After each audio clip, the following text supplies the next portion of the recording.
Good afternoon.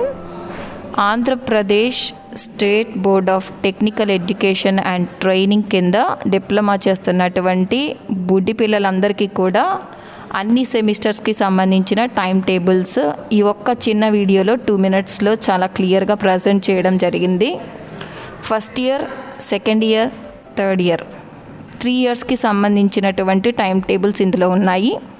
అలాగే civil, ECE, triple, mechanical, CSC ఇవి కాకుండా ఇంకా ఏవైతే కోర్ ఏరియాస్ ఉంటాయో అన్ని కోర్ ఏరియాస్కి సంబంధించినటువంటి టైం టేబుల్స్ కూడా ఇదే వీడియోలో చాలా క్లియర్గా ఇవ్వడం జరిగింది. ప్రతి సెగ్మెంట్ వాళ్ళు కూడా వాళ్ళ సెగ్మెంట్కి రెలవెంట్ టైం టేబుల్ని ఇక్కడ చూడొచ్చు.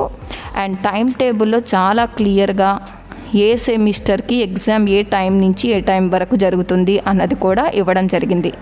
అంటే మార్నింగ్ జరుగుతుందా ఎగ్జామ్, ఆఫ్టర్నూన్ జరుగుతుందా అన్నది కూడా మీరు ఇక్కడ క్లారిటీగా ఫైండ్ అవుట్ చేయొచ్చు. అలాగే సెమిస్టర్ వైజ్ ఏ ఎగ్జామ్ ఏ డేట్స్కి ఏ టైమ్స్కి జరుగుతున్నది అన్నది క్లియర్గా ఇచ్చాను. అండ్ కమింగ్ టు కొన్ని బ్రాంచెస్లో మీకు 5th సెమిస్టర్కి టైం టేబుల్ కనిపించదు. 5th సెమిస్టర్ టైం టేబుల్ లేదు అంటే ఆ స్టూడెంట్స్ ఇప్పుడు ప్రజెంట్ ఇండస్ట్రియల్ ట్రైనింగ్లో ఉన్నట్లు. కొన్ని బ్రాంచెస్కి ఎగ్జామ్స్ 5th సెమిస్టర్లో ఉండవు, దానికి బదులుగా ఇండస్ట్రియల్ ట్రైనింగ్కి వెళ్తారు.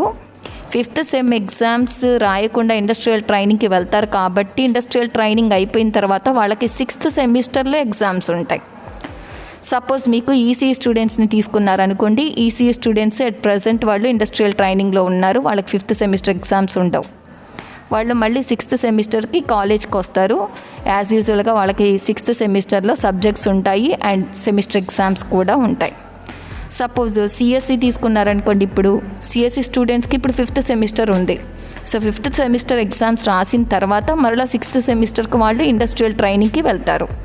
సో ఈ డిఫరెన్స్ మీకు ఐడియా ఉంటే బెటర్ అని క్లారిటీ ఇస్తున్నాను. Thank you.